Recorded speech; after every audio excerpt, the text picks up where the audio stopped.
Alright, here's a quick tutorial on the Pro style thermostat when you're in a hotel and you're wanting to get the temperature down below usually 65. Sometimes they lock it out at 64, 68.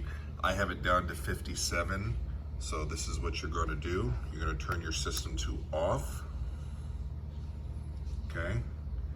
And then you're going to hold the plus and the minus for a few seconds till you get to this.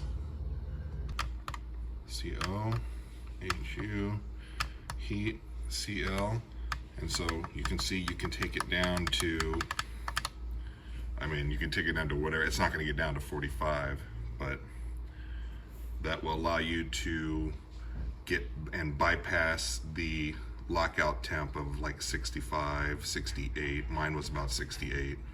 I have the temperature set to 57, so it's just a matter of waiting for the AC to get the room cool. But now that allows us to go below the lockout temperature set by the hotel.